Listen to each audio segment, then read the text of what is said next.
डरावनी रातें YouTube channel पर आपका स्वागत है। भूत प्रेत पिशाच और शैतानों की रोमांचक कहानियां आपको इस चैनल पर सुनने को मिलती हैं। अगर आपको ऐसी ही वीडियोस देखना पसंद है तो हमारे इस चैनल को सब्सक्राइब करना ना भूलें। तो हेडफोन लगा लें, कमरे की लाइट्स ऑफ कर लें, क्योंकि ये वक्त हो रहा है डरने का।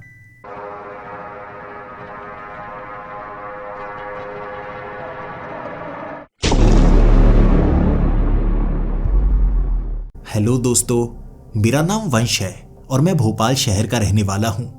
पेशे से मैं एक वाइल्ड लाइफ फोटोग्राफर हूँ और ज़्यादातर समय जंगलों में बिताता हूँ। जानवरों की तस्वीरें खींचना और इसके लिए कभी कभी कई दिनों का इंतज़ार तक करना पड़ जाता है, लेकिन फल मीठा मिलता है। उन तस्वीरों की कीमत काफ़ी ज़्यादा होती है क्योंकि आम लोग जंगलों में जाना पसंद नहीं करते जहाँ पर खूंखार जानवर रहते हों, लेकिन मैं इसके लिए ट्रेनिंग ले चुका हूँ। ऐसी जगह पर पहुँच जाओ जो सबसे ज़्यादा सुरक्षित हो और वहाँ से जंगली जानवरों की ऐसी तस्वीरें खींचने की कोशिश करो जो पहले खींची ना जा सकी हों। उनके बारे में जानो, अच्छी अच्छी तस्वीरें खींचो और फिर उसकी अच्छी कीमत मिलती है और फिर कई दिनों के लिए विदेश में घूमने के लिए चले जाओ। जब रुपए खत्म हो जाएं फिर से वापस आ जाओ, फिर से काम करना शुरू कर दो। इस बार भी मैं ऐसे जंगली जानवरों की तस्वीरें खींचना चाहता था जो मेघालय में पाए जाते हैं। छोटे बड़े जानवर, ज़्यादा खतरा नहीं था, इसीलिए मैंने चुनाव किया कि मैं रात के वक्त वो तस्वीरें खींचूंगा। फ्लड लाइट लगा दूंगा और उसके बाद बड़ी जल्दी वो तस्वीर खींचूंगा। लेकिन जब मैं शाम के वक्त उन्हें जंगलों में घूमने लगा था, सच बताऊं वहाँ बारिश इतनी ज़्यादा होती है, जो मैंने सुना था वो तो कुछ भी नहीं। जो मैं देख रहा था वो तो जैसे बहुत ज्यादा बारिश थी।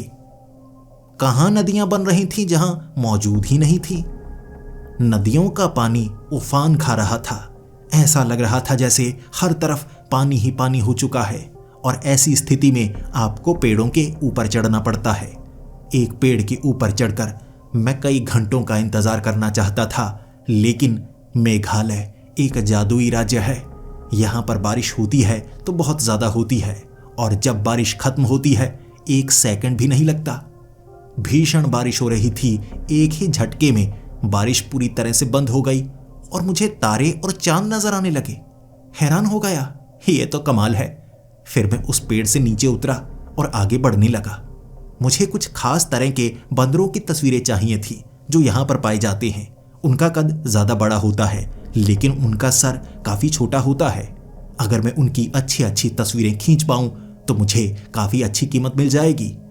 विदेश में कई ऐसे अमीर लोग हैं जो ऐसी तस्वीरों की ज़्यादा कीमत देने को तैयार हैं, लेकिन तस्वीरें फ्रेश होनी चाहिए। ऐसे अंधेरे जंगल में आगे बढ़ने के लिए आपके पास अच्छी टॉर्च होना बहुत ज़्यादा ज़रूरी होता है।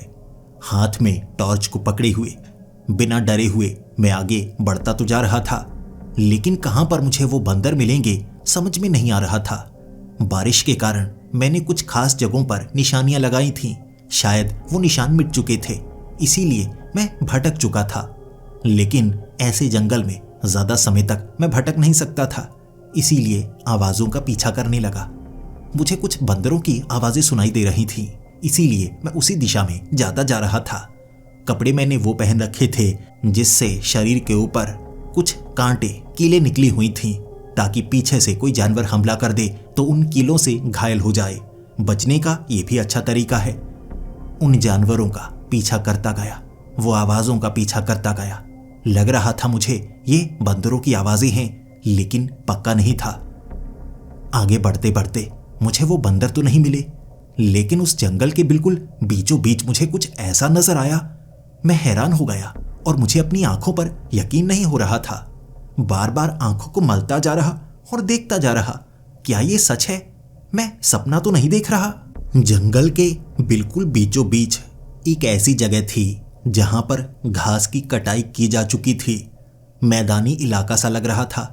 पेड़ भी आसपास ज्यादा नहीं थे और उस घास के ऊपर एक लकड़ी का टेबल रखा हुआ था। मिट्टी से भरा हुआ वो लकड़ी का टेबल और उसके ऊपर रखी हुई बोर्ड गेम जिसे डाइस के साथ खेला जा सकता है और ऊपर डाइस भी रखे हुए। जैसे ही उस टेबल के करीब पहुंचा देखता रह गया मैं। ये क्या, कोई यहाँ गेम्स खेलने के लिए आया होगा? हो सकता है पिकनिक मनाने के लिए लोग यहाँ पर आए हों और इस तरह से यहाँ गेम्स खेलते खेलते हो सकता है कुछ उनके साथ हो गया हो। मैंने वहाँ उस बोर्ड गेम को देखा। आधी खेली गई गेम थी वो, यानी कोई खेल रहा होगा, जानवरों का हमला हो गया होगा, वो लोग ऐसे ही टेबल गेम को छोड़कर वहाँ से भाग गए। देखता जा रहा इधर उधर, लेकिन वहाँ पर और कोई सामान नहीं पड़ा था। टेबल, डाइस गेम और डाइस पड़े हुए थे। उसके बाद वहीं पर बैठ गया। मुझे लगा यहाँ आराम करना चाहिए, जगह तो काफ़ी अच्छी है, लेकिन अगर कोई यहाँ पर इस तरह सामान को छोड़कर भागा होगा, हो सकता है जगह काफ़ी खतरनाक हो, आसपास कोई भालू की मांद हो या कोई शेर वगैरह जानवर यहाँ पर तो नहीं रहते। कई तरह के ख्याल आ रहे थे और रात के अंधेरे में ऐसे डरावने ख्याल आपको आते ही हैं। आपको अपने मन पर काबू पाना पड़ता है। फिर एक तरफ मैंने आग जलाई, दूसरी तरफ भी आग जलाई ताकि कोई जानवर करीब आने की कोशिश भी करे तो दूर ही रहे। उसके बाद मैंने उस बोर्ड गेम के ऊपर से मिट्टी को झाड़ना शुरू कर दिया। ब्रश मेरे पास मौजूद था। हल्की हल्की मिट्टी मैं झाड़ता जा रहा और तब मैंने देखा वो बोर्ड गेम के बीच कुछ ऐसे निशान बने हुए थे जो रेडियम से बनाए लग रहे, चमकने लगे थे, जैसे रोशनी उनके अंदर से निकल रही हो। कोई एलईडी लाइट तो नहीं लगी हुई? ये देखने के लिए उस बोर्ड गेम को उठाना चाहता था, लेकिन इससे सब कुछ खराब हो जाएगा। ऐसे ही इसकी तस्वीर खींचने की कोशिश करता हूँ। अरे बड़ी अच्छी तस्वीर आएगी, उसके लिए थोड़ा इसको सीधा कर देता हूँ। सीधा करने के लिए जैसे ही उस बोर्ड गेम को मैंने हाथ लगाया, एक आवाज मेरे कानों में गूंजी थी, जो शुरू किया है उसे खत्म करो। जैसे ही ये आवाज मेरे कानों में गूंजी, मैं तो डर गया। कौन है, कौन है यहां? मैंने आवाज लगाई, लेकिन किसी ने मेरी आवाज का जवाब नहीं दिया। लेकिन फिर से मैंने जैसे ही उस गेम को छुआ, मेरे कान में फिर से आवाज आई, जो शुरू किया है उसे खत्म करो। उसके अंदर से आवाज आ रही थी, लेकिन महसूस तो ऐसे हो रही है जैसे बिल्कुल मेरे कान के पास आकर कोई बोल रहा है। मैं हक्का बक्का सा रह गया था। और उसके बाद जो हुआ, मेरी आंखें खुली की खुली रह गई थीं। आसपास के जो पेड़ थे और ज्यादा ऊंचे होने लगे, जैसे एक सेकंड में समय बड़ी तेजी से बीत रहा हो। पेड़ बहुत ऊंचे हो गए, टेढ़े हो गए, हिलने लगे। आसपास घास भी बड़ी बड़ी हो गई थी, झाड़ियां निकल आई थीं और उन पेड़ों का आकार ऐसा बन गया जैसे टहनियां हाथ के आकार की निकल रही हों। मुझे आसमान पूरी तरह से काला नजर आ रहा, लेकिन एक रोशनी भी हर तरफ फैली हुई। उन पेड़ों की पत्तियों से रोशनी निकलने लगी थी, जिस कारण आसपास अंधेरा नहीं, अब मैं दूर दूर तक साफ साफ देख पा रहा था। मेरी आंखों के सामने कुछ ऐसा हुआ जिसे मैं रहस्यमय कह सकता हूँ। जंगलों में कई रातें मैंने बिताई हैं, लेकिन कोई ऐसी घटना जिंदगी में मेरे साथ कभी नहीं हुई थी। और फिर उस डाइस गेम के अंदर से एक बड़ी आवाज आई, तुम अब इसके अंदर हो, जो शुरू किया है उसे खत्म करो। मुझे लगा ये कोई भूतिया गेम है, मैंने इसे हाथ लगा दिया, अब मेरे साथ कुछ ना कुछ बुरा होगा। तो जैसा कहा जा रहा है चुपचाप मैं वैसा करता हूँ। आसपास के पेड़ बड़े भयानक लग रहे हैं, जैसे जिंदा ही हो गए हों, हिल रहे हैं और हवा इतनी तेज चल रही है, मुझे लगता है कहीं पर मैं फंस गया हूँ। तो चुपचाप डाइस को फेंकता हूँ। जो नंबर आते हैं फिर इस गेम को आगे खेलने की कोशिश करता हूँ, देखते हैं क्या होता है। मैंने जैसे ही उस डाइस को फेंका, नंबर जो भी आया, लेकिन जो धमाके की आवाज मेरे कानों में पड़ी थी, जैसे आसपास बहुत बड़ा धमाका हुआ हो, जिस कारण मेरे पांव तले जमीन खिसक गई। सच बोल रहा हूं, जमीन जैसे खिसक गई हो, हिली थी भूकंप की तरह। फिर उस बोर्ड गेम के अंदर से आवाज आई, इस गेम को उठा लो। अगर ये कहीं गुम हो गए तुम बाहर नहीं निकल पाओगे। अब ये आवाज़ बदली बदली सी लग रही, तो मुझे लगा मुझे ऐसा ही करना चाहिए। बोर्ड गेम को मैंने उठा लिया और नीचे से टेबल कब गायब हो गया पता नहीं चला। कोई मेरे पीछे था। तभी कान में आवाज़ आई, पीछे मुड़कर मत देखना, पीछे क्या है तुम जानना नहीं चाहोगे, भागो, जितने जोर से भाग सकते हो भागो। मैंने भागना शुरू कर दिया। कोई चीज़ थी जो नज़र नहीं आ रही थी लेकिन मेरे पीछे थी। ये मैं इसलिए कह रहा हूं, जब जब मैं गिरता पीछे एक बार के लिए मेरी नज़र जाती, पीछे कोई नहीं होता, फिर भी भागने की आवाज़ आ रही होती और जो आवाज़ मेरे कान में आती वो कह रही थी भागो, इससे बचना चाहती हो तो भागो, जितने जोर से भाग सकते हो भागो। कोई तो मुझे पकड़ना चाहता था जो मेरे बेहद करीब था। मुझे लग रहा मुझे पीछे मुड़ना चाहिए, उसे रोकना चाहिए, ऐसा ना हो पीछे से कोई वार कर दे और उसके बाद बचने का कोई मौका ना मिले। लेकिन वो बोर्ड गेम मेरे हाथ में ही थी। जब मैंने उस बोर्ड गेम की तरफ देखा, उसके ऊपर एक रूल आ रहा था, रूल 1, यानी इस गेम का एक रूल, और साफ साफ लिखा हुआ था, पीछे मुड़कर मत देखना। अगर तुमने पीछे मुड़कर देखा तो तुम उसकी जगह पर आ जाओगे। शरीर ठंडा फिर गया। मेरी रीढ़ की हड्डी के अंदर ठिठुरन महसूस हो रही थी, जैसे मैं जकड़ा जा चुका हूं, और ये खौफ मेरे अंदर से ही पैदा हो रहा था।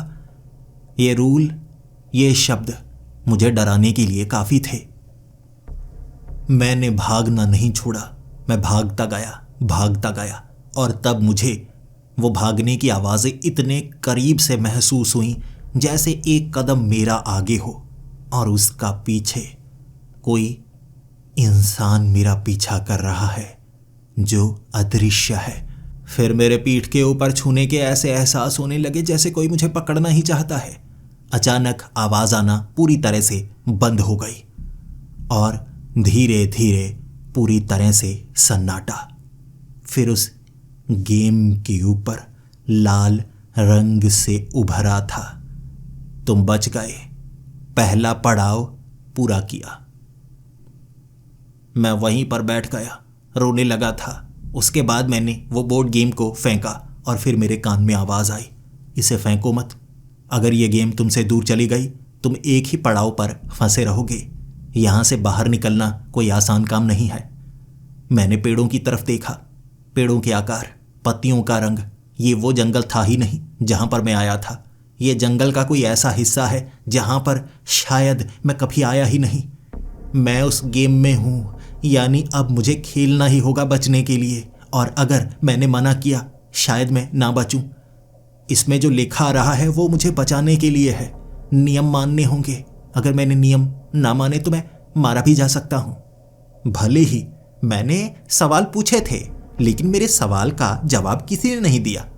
हमेशा मेरे कान में आवाज़ तब आती जब मुझे निर्देश देने होते, वैसे कोई आवाज़ नहीं आती। और कुछ समय बाद उस सन्नाटे को तोड़ा एक आवाज़ ने, तुम्हारी बारी। मैंने फिर से वो डाइस पकड़े, उसे दोबारा बोर्ड गेम के ऊपर फेंक दिया। फिर से नए नंबर आए और अब मुझे अगले पड़ाव पर जाना था। और वहाँ उस गेम के ऊपर लाल रंग के अक्षरों में साफ साफ लिखा था, लालटेन वाले आदमी का पीछा करो, वो जहाँ लेकर जाता है वहाँ जाओ। सामने मुझे एक आदमी नजर आया, अंधेरे से जैसे जमीन से ऊपर की तरफ निकला हो। हाथ में उसके लालटेन थी। पीछे से बूढ़ा नजर आ रहा लेकिन उसका चेहरा मैं देख नहीं पा रहा। हाथ में उसके लालटेन धीरे धीरे आगे की तरफ चलने लगा और नियम साफ बताया गया था, अगर वो आंखों से ओझल हो गया समझो तुम गए। मैं भागा उसके पीछे और जब बेहद करीब पहुंच गया, उससे भयानक भयानक और डरावनी आवाज़ें आ रही थीं, इसीलिए उससे भी मैंने दूरी बनाकर रखी। मुझे नहीं पता था किस चीज़ से खतरा है और कौन सी चीज़ मेरी जान बचा रही है। बस उसके पीछे कदमों से कदम मिलाते हुए मैं जाता जा रहा था और अचानक वो एक तालाब के ऊपर से गुजर गया। उस तालाब में पानी भरा हुआ था और लहरें भी बन रही थीं, लेकिन वो पानी के ऊपर ऐसे चलकर चला गया जैसे उसका वजन हो ही ना। मैंने बिना सोचे उस पानी में छलांग लगा दी। मुझे नहीं पता था उस पानी में मुझे क्या देखने को मिलेगा। मुझे अच्छे से तैरना नहीं आता, लेकिन फिर भी पानी छिछला ही था, यानी मेरे पेट से ज्यादा ऊपर पानी नहीं था। फिर भी आगे बढ़ने में परेशानी हो रही। मिट्टी जो नरम थी उसमें पैर धंस रहे। मैं छलांगे लगाने लगा और जानबूझकर तैरने की कोशिश कर रहा, लेकिन अब वो आदमी मुझसे थोड़ा थोड़ा दूर होने लगा था। मुझे ऐसा लगने लगा कोई मेरे पैरों को पकड़ रहा है, नीचे खींचने की कोशिश कर रहा है, और मैं बड़ी मुश्किल से वहां से बाहर निकलना चाहता था, लेकिन फिर भी पानी में तैरा नहीं जा रहा। और एक बार तो मेरी दोनों टांगें किसी ने नीचे की तरफ खींची और मैं पानी में था। 30 सेकंड के लिए मैं पानी में रहा और मुझे लगा मैं मरने वाला हूं। फिर अचानक किसी ने छोड़ दिया। 30 सेकंड में एक ही जगह पर, और जैसे ही पानी से बाहर निकला अपनी जिंदगी बचाने के लिए, उस तालाब से मैं बाहर आ चुका। लेकिन फिर दूर मुझे लालटेन पकड़े वो आदमी नजर आ रहा और मेरे दिमाग में यही ख्याल आया, अगर वो मुझसे दूर चला गया फिर तो मैं जिंदा नहीं बच पाऊंगा, क्योंकि आसपास के पेड़ों की पत्तियों से अब कोई रोशनी नहीं आ रही थी। घुप अंधेरा और रोशनी का एक ही स्रोत, वो लालटेन वाला आदमी। मैं उसकी तरफ भागा, बहुत तेजी से भागा। हाथ में मेरे अब भी बोर्ड गेम थी, उसे नहीं छोड़ा मैंने। मैं उस आदमी के बेहद करीब पहुंच गया था। लड़खड़ाते हुए, गिरते पकड़ते किसी तरह उसके पीछे जाता रहा, जैसे मुझे वो जंगल से बाहर ले जा रहा हो। एक घने पेड़ और तालाब के पास के मोड़ के पास पहुंचकर वो खड़ा हो गया।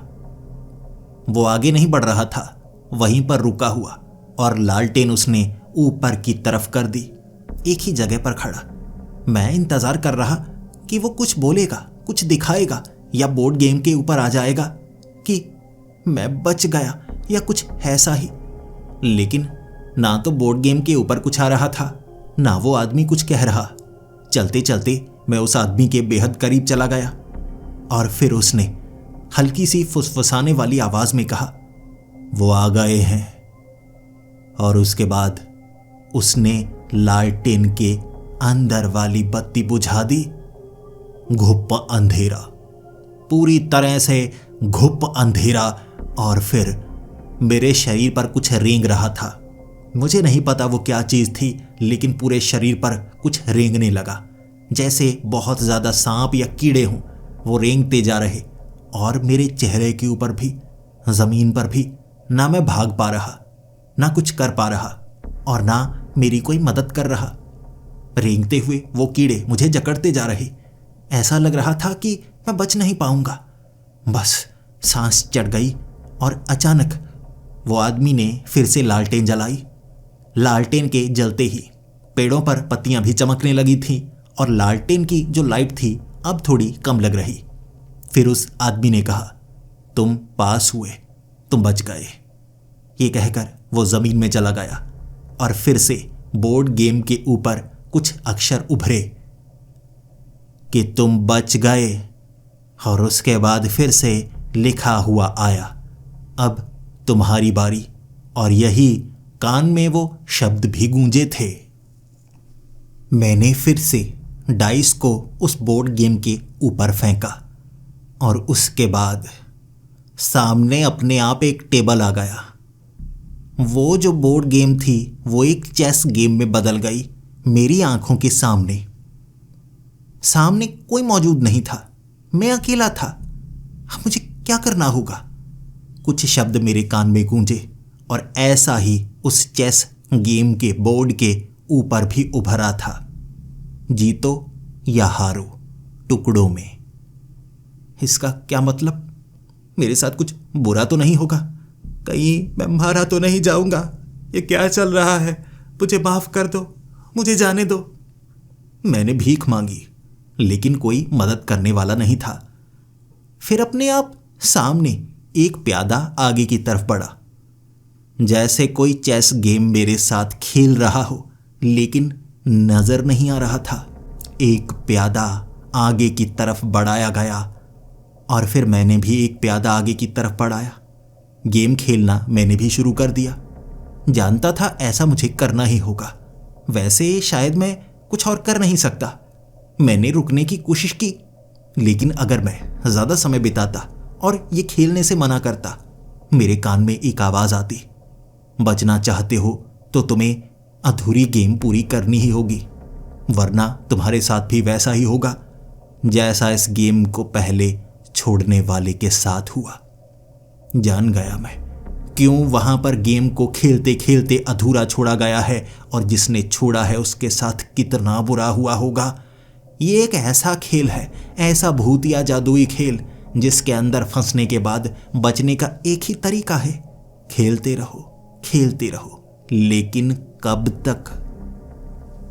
मुझे चेस गेम अच्छे से खेलना आती थी, लेकिन सामने वाला कितना चालाक है ये आपको कभी पता नहीं चलता। मैं कोई वर्ल्ड क्लास चेस प्लेयर नहीं हूं। अगर सामने वाला तेज दिमाग हुआ फिर मैं क्या करूंगा? डरता डरता प्यादों को, घोड़ों को आगे बढ़ाता जा रहा था, लेकिन जब पहली बार मेरा घोड़ा मारा गया मुझे लगा ये क्या। लेकिन चेस में ऐसा होता ही है, कभी कभी आप किसी एक प्यादे को, किसी एक मोहरे को खो देते हैं, लेकिन गेम जीतना सबसे ज्यादा जरूरी होता है। जैसे ही मेरा घोड़ा मारा गया मैंने बोलने की कोशिश की, आवाज नहीं निकल रही थी, आवाज बिल्कुल नहीं निकल रही थी। मैं खांसने लगा, बोलने की मेरी कोशिश, लेकिन मैं नाकाम। मैं रोने लगा, चीखने लगा, लेकिन मुंह से आवाज निकल ही नहीं रही। चेस बोर्ड के ऊपर नियम उभरा था, हर बार हारोगे तो कुछ खो दोगे। मैंने बोलने की कोशिश की, अपने अरमान जताना चाहता था, लेकिन बता नहीं पा रहा। फिर मुझे लगा अब तो गेम खेलनी ही होगी, लेकिन समझदारी से। भले ही मेरा घोड़ा मारा गया था, लेकिन सामने वाले का घोड़ा भी बचने वाला नहीं था। मैंने सामने वाले के घोड़े को मार डाला। उसके बाद कोई अदृश्य ही था जो चाल चल रहा था और मुझे फंसाता जा रहा। लेकिन जब मेरा ऊंट मारा गया था तब मेरा एक हाथ काम नहीं कर रहा। हड्डी टूटने की आवाज आई। ज्यादा दर्द तो नहीं हुआ, लेकिन हाथ फूल गया। मेरा हाथ काम नहीं कर रहा था। जान गया हर बार जब कोई प्यादा या कोई मोहरा मारा जाएगा तो मेरे शरीर का कोई ना कोई अंग या कोई ताकत खत्म हो जाएगी। क्या मैं जीत पाऊंगा? ऐसा ना हो मैं हारा जाऊं और अंत मेरी गर्दन के टूटने से हो। जब मेरा हाथी मारा गया मुझे मेरा नाम भूल गया। मुझे मेरा नाम याद ही नहीं आ रहा, जैसे मेरी याददाश्त मिटाई जा रही हो। जब मेरी रानी मारी गई मैं समझ गया अब बचना मुश्किल है, लेकिन ये एक संयोग ही होगा। भले ही मेरी रानी मारी जा चुकी थी, अब मेरे पास ज्यादा कुछ बचा नहीं था, लेकिन मैंने चाल ऐसी चली थी कि सामने जो राजा था उसे फंसाया जा सकता था। मेरी एक टांग भी काम नहीं कर रही क्योंकि मैं हारता जा रहा, लेकिन मैं वही चाल चलना चाहता था जो टीवी पर मैंने देखी थी। वर्ल्ड चेस प्लेयर ने ऐसे ही मात दी थी दूसरे प्लेयर को फाइनल में। सबको लग रहा था वो हार ही जाएगा, लेकिन हारते हारते भी वो जाल बिछा रहा था और मेरे सामने सारे के सारे मोहरे वैसे के वैसे। मुझे लगा अब भी एक मौका है और मैंने वैसा ही किया। सामने वाले को लगता रहा कि मेरा राजा फंसता जा रहा है। वो मुझे घेरा डाल रहा था, लेकिन मेरा ध्यान उसके राजा की तरफ था। एक हाथी, एक ऊंट और एक प्यादा। चेक मेट कर दिया मैंने। उसके बाद जैसे ही वो राजा नीचे गिरा, वो चेस तब्दील हो गई बोर्ड गेम में। फिर से बोर्ड गेम बन चुकी थी। मुझे मेरा नाम भी याद था, याददाश्त भी मेरी सही थी, मेरा शरीर भी चल रहा और मेरी आवाज भी निकल रही। भगवान का शुक्रिया किया था तब मैंने। किसी भी तरह मैं बच तो गया ना। ऐसा ही बोर्ड गेम के ऊपर भी आया कि तुम बच गए, फिर से अब तुम्हारी बारी है। फेंको, डाइस को फेंको, और अब डाइस को फेंकने से पहले 1000 बार सोचना चाहता था। मैंने कहा मैं नहीं खेलना चाहता, मुझे जाने दो। कोई जवाब नहीं देता। मैंने बोर्ड गेम से दूर भागने की कोशिश की। मुझे लगा इससे दूर ही चला जाता हूं।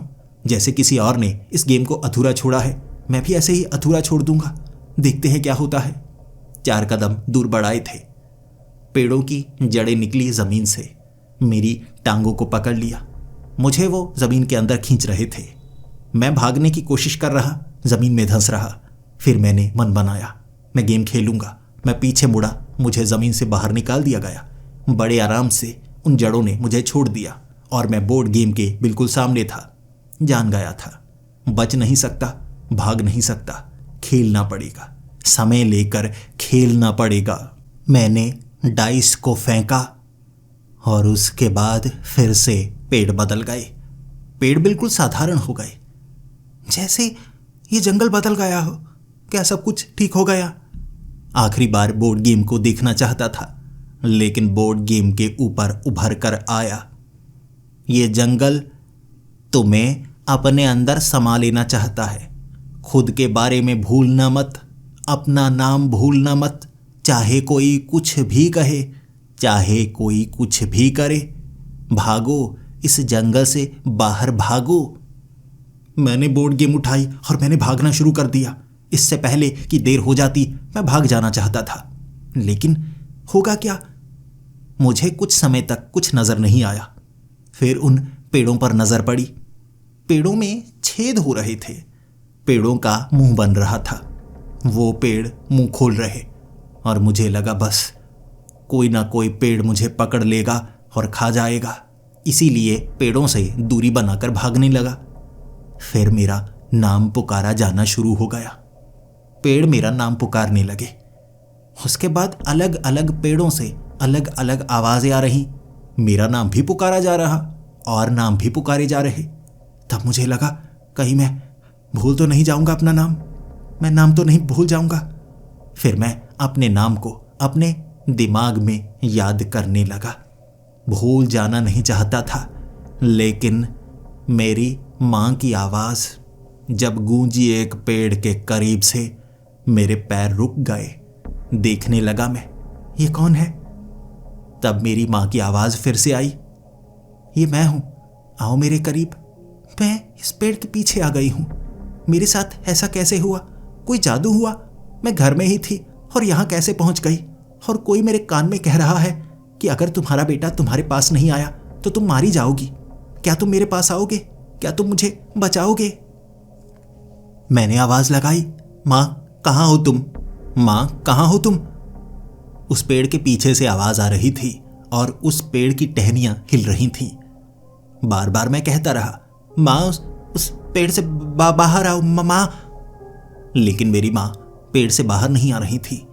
मेरी मां की बस आवाज ही आ रही और वो कह रही थी, मुझे यहां से निकालो, मेरे पास आओ। और उस पेड़ का मुंह इतना ज्यादा बड़ा था ना, मुझे लगा ये आवाज तो इस पेड़ के मुंह से आ रही है, पीछे तो कोई मौजूद ही नहीं है।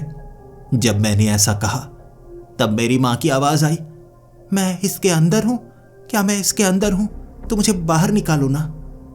समझ गया मैं, ये पेड़ भूतिया है, ये जंगल भूतिया है और मुझे फंसाने की कोशिश हो रही है। मैं उस पेड़ के पास नहीं जाऊंगा, मुझे उस पेड़ से दूर ही रहना चाहिए। मैंने आगे की तरफ भागना शुरू कर दिया। फिर से वो पेड़ मेरा नाम पुकार रहे और बार बार अलग अलग नाम भी पुकारे जा रहे। मुझे मेरा नाम भूलता हुआ लग रहा था, लेकिन तभी मैंने दिमाग लगाया। मेरे पास एक छोटा चाकू था जो जंगल में मेरे काम आता था। उस चाकू से अपनी बाजू पर अपना नाम उकेर लिया। भूला भूला सा नाम था, लेकिन जैसे ही बाजू को देखता नाम याद आ जाता। मुझे मेरी पहचान भूलती जा रही, लेकिन मेरा नाम मेरे दिमाग में गूंजता जा रहा। यही एक तरीका था जिससे मैं अपना नाम भूल नहीं सकता था। वो आवाजें इतनी तेज थीं कि मेरे दिमाग में दर्द होने लगता। ऐसा लगता जैसे सर के अंदर कुछ रेंग रहा है। मेरी सोच बदल रही है, इसीलिए कह रहा हूं, मुझे मेरे दिमाग के अंदर दर्द महसूस हो रहा था। जैसे आप कुछ सोचते हैं, वो भावना मेरे दिमाग में, मुझे दर्द की भावना महसूस हो रही, जिस कारण अपनी पहचान भी मुझे भूलती हुई लग रही, लेकिन बाजू को देखकर मुझे मेरा नाम याद आ ही जाता। लेकिन तभी मेरे पीछे कोई भागने लगा। ना तो बोर्ड गेम में कुछ उभरा, लेकिन कोई था जो मेरे पीछे भाग रहा था। जैसी मेरे कदमों की आवाज होती, वैसी उसके कदमों की आवाज भी होती, जैसे कोई नकल कर रहा हो। लेकिन मैं थका हुआ भी था, थोड़ा धीमा होता तो जो मेरे पीछे भाग रहा होता वो भी धीमा हो जाता। मैं पहले से जान चुका था पीछे मुड़कर नहीं देखना है। हो सकता है वो नियम अब भी काम कर रहे हों, तो मैं पीछे मुड़कर देखूंगा ही नहीं, आगे भागता रहूंगा। मुझे जंगल से बाहर निकलना है। लेकिन जो भाग रहा था भागते भागते बेहद नजदीक आ गया था। उसने मुझे छुआ और मुझे महसूस हुआ ये तो बिल्कुल वैसे ही छुआ है जैसे शुरू में कोई मेरे पीछे पड़ा था और नियम ये था पीछे मुड़कर नहीं देखना है। मुझे उसने धक्का दिया, मैं आगे गिर गया और मुंह के बल गिरा था। जब मैं उठा, जो मेरे पीछे था वहीं पर रुका हुआ। वो खड़ा था मेरे सामने, जो दिखने में बिल्कुल मेरे जैसा था। उसकी आंखें नहीं थी, आंखों की जगह जैसे जले हुए दो निशान हो, लेकिन उसके चेहरे पर मुस्कुराहट थी और वो बोलने लगा, पिछली बार तो तुम बच गए, लेकिन इस बार नहीं बचोगे। मुझे अपनी पहचान दे दो, मैं तुम्हारी जगह ले लूंगा और तुम मेरी जगह ले लो। अपनी पहचान दे दो मुझे, अब मैं तुम्हें जाने नहीं दूंगा। दो अपनी पहचान दो मुझे, दो अपनी पहचान दो मुझे।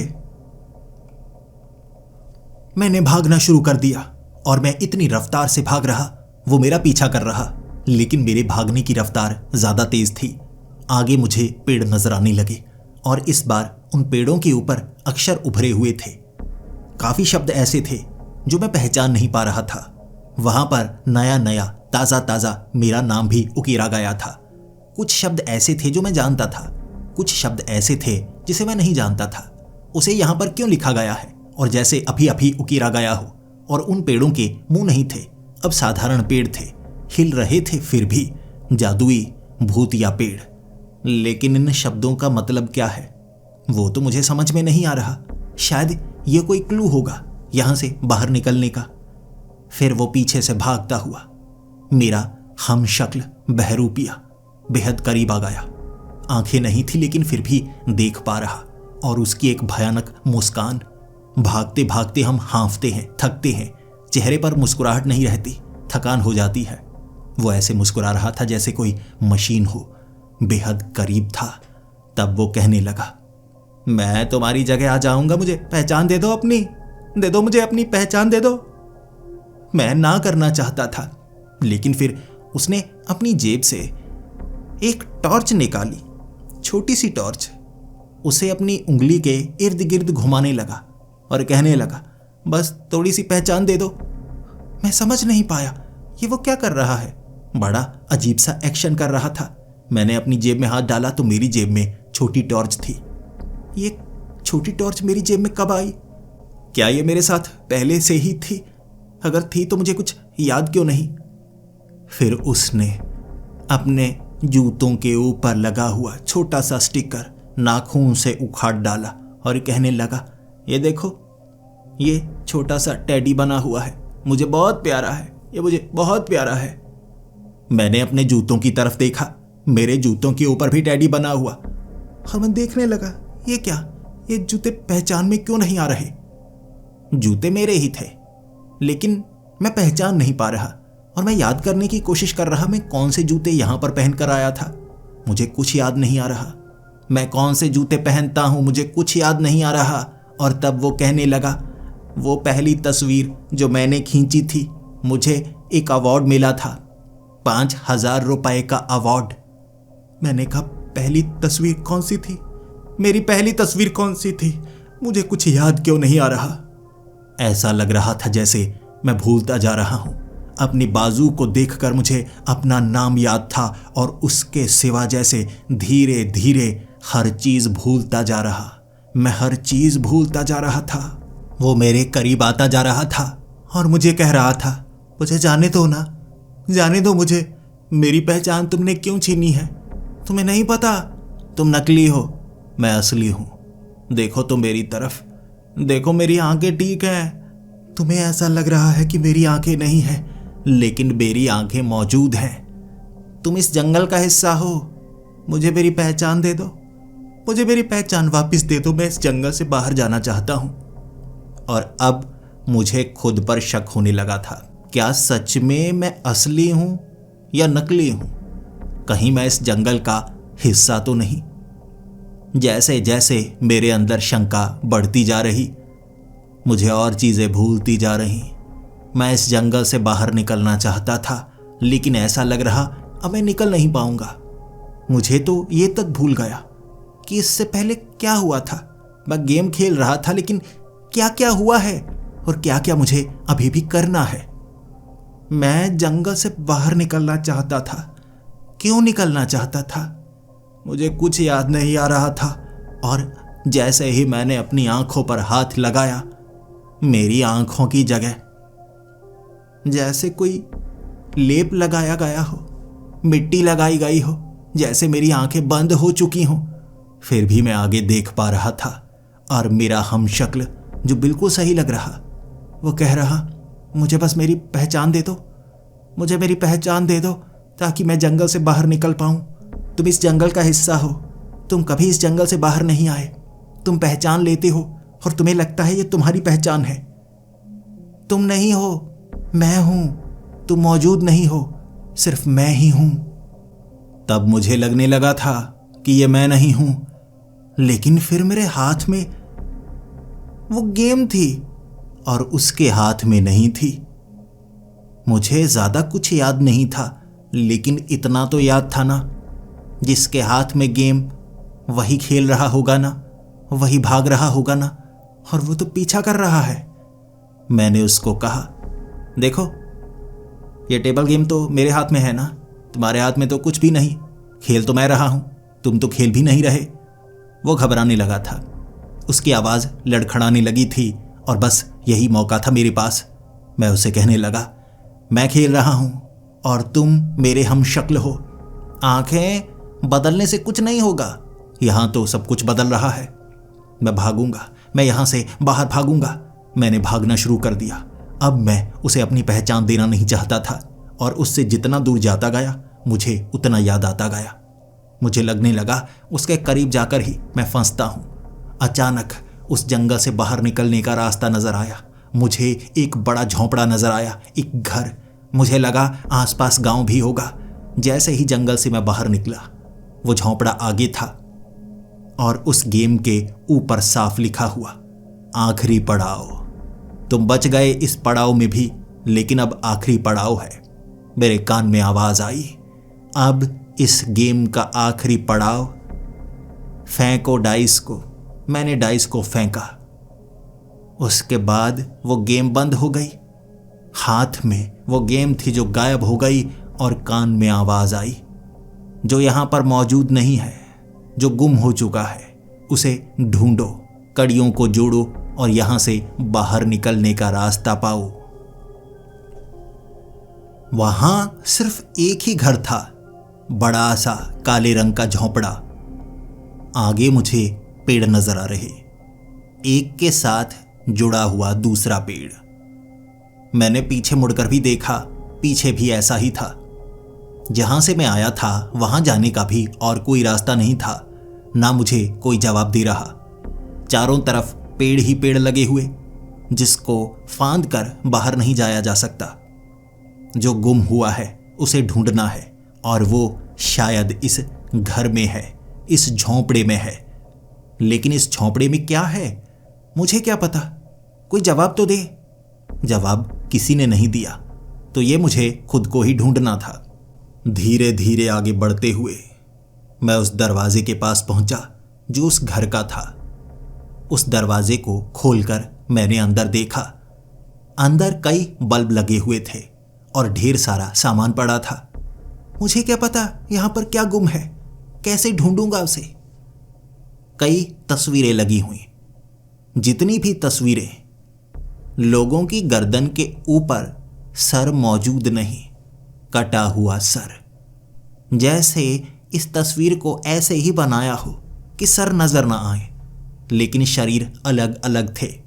बच्चों के, लड़कियों के, औरतों के, बूढ़ों के शरीर, लेकिन सर मौजूद नहीं। ऐसी तस्वीरें। और वहां एंटीक सामान भी पड़ा हुआ। एक कैमरा भी था, लेकिन ये बेहद पुराना कैमरा। मैंने ढेर सारी चीजें देखी, लेकिन यहां पर गुम क्या है, मैं उस चीज को ढूंढ नहीं पाया। और मुझे लगा मैं यहां पर कैद हो जाऊंगा। अब कुछ निकलेगा जो मुझे मार डालेगा। वहां पर कुछ निकल भी नहीं रहा था, कुछ हो भी नहीं रहा था। मैं ढूंढ भी नहीं पा रहा आखिर यहां पर गुम क्या है, मुझे क्या ढूंढना है। और फिर मेरा हमशक्ल मुझे आवाजें लगाने लगा, जो घर के बाहर था। मुझे मेरी पहचान दे दो, मुझे मेरी पहचान दे दो। वो घर के बाहर था, मैं घर के अंदर। वो घर के अंदर घुसना चाहता था। शायद वो उस चीज को ढूंढना चाहता था जो गुम है। वो कहने लगा, मुझे पता है यहां पर क्या गुम है। वो सिर्फ मुझे पता है, क्योंकि मैं असली हूं, तुम नकली हो। मुझे यहां से जाने दो। देखो, मुझे घर के अंदर आने दो, मैं बाहर रहूंगा। मैं उसे घर के अंदर आने नहीं दे सकता था, लेकिन मेरे दिमाग में मेरी यादें मुझे भूलती जा रही थीं। वो उस झोंपड़े के अंदर घुसने की कोशिश कर रहा, और ये झोंपड़ा 2 मंजिला था।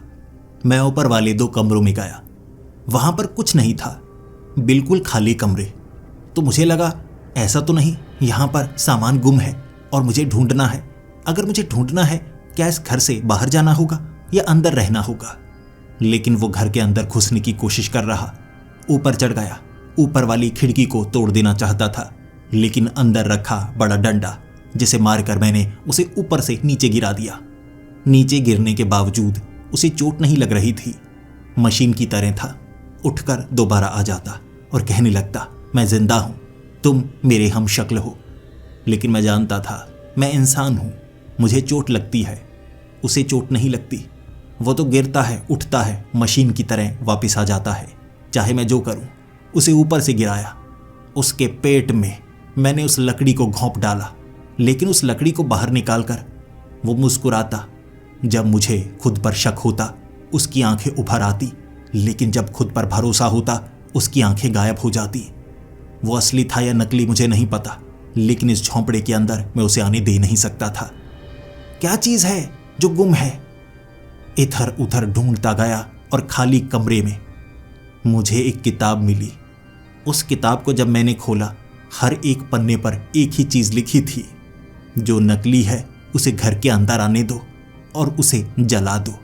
मैं ये शब्दों को सुनकर सन्न हो गया। लेकिन क्या सच में मुझे उसे झोंपड़े के अंदर आने देना चाहिए? क्या इस झोंपड़े को जला देना चाहिए? अगर मैं इसे जला दूंगा तो बाहर कैसे निकलूंगा? इस सवाल का जवाब कोई नहीं दे रहा था, लेकिन एक क्लू तो मिला था। तो मुझे लगा मुझे ऐसा करना होगा। फिर क्या, ऊपर वाली खिड़की मैंने खुली छोड़ दी। उसके बाद जैसे ही वो उस झोंपड़े के अंदर आया, मैं उसी खिड़की से बाहर निकल गया और उस खिड़की को बंद कर दिया। वो मुस्कुरा रहा था, वो हंस रहा था, वो कह रहा, तुमने गलती कर दी, अब मैं तुम्हें इस झोंपड़े के अंदर आने नहीं दूंगा। मैंने कहा, मैं अंदर आना भी नहीं चाहता। मैंने माचिस की डिब्बी से एक तीली निकाली, उसे जलाया और उससे मशाल बनाई। फिर घर को बाहर से आग लगा दी। आग इतनी तेजी से लगी कि वो चीखे मार रहा था। मैं अब मुस्कुराने लगा। अब बोल, असली कौन और नकली कौन? वो कह रहा, मैं असली, मुझे जलाओ मत, मुझे जलाओ मत, मुझे खत्म मत करो। लेकिन शायद यही एक रास्ता था। वो झोंपड़ा धू धू करके जलने लगा, और इतनी तेज आग, कैसी लकड़ी थी वो। उसके बाद मैंने आसपास के और पेड़ों को आग लगाने की कोशिश की।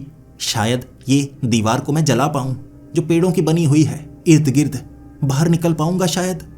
उन पेड़ों को आग नहीं लगी, वो पेड़ गीले थे, झोंपड़ा पूरी तरह से सूखा। उसके बाद वो पूरा झोंपड़ा ऐसे ही जल गया जैसे कागज का बना हो, और जो राख थी वो भी बहुत कम थी। फिर बारिश शुरू हो गई। वहां खड़ा बाहर जाने का रास्ता किससे पूछता, रोने लगा। उस बारिश में मेरे आंसू भी उसी के साथ मिलकर नीचे बह रहे थे। लेकिन कमाल हुआ, वो झोंपड़े के नीचे एक तहखाना होगा या उसे छेद के ऊपर बनाया गया था। झोंपड़ा जल गया, और नीचे एक गुफा निकली। राख को समेटते हुए मैं गुफा में गया, जो आधी पानी से भरी हुई थी बारिश के कारण। फिर क्या, उस गुफा के सहारे धीरे धीरे उन पेड़ों के आगे पहुंच गया। दूसरी तरफ निकला मैं। तैरना पड़ा मुझे, लेकिन किसी तरह दूसरी तरफ निकला मैं। गुफा से बाहर निकलते ही आसपास पेड़ थे और उसके बाद बारिश खत्म। साधारण पेड़ और कुछ नहीं। चला मैं, भागा मैं, रुका मैं, थका मैं, लेकिन फिर भी उसके बाद कुछ नहीं हुआ। मुझे लगने लगा आखिरकार मैं बच ही गया। और इस तरह चलते चलते उस जंगल से मैं बाहर निकला था। बाहर निकलते ही मुझे लगा मैं बेहोश हो जाऊंगा, बस सड़क तक पहुंच जाऊं।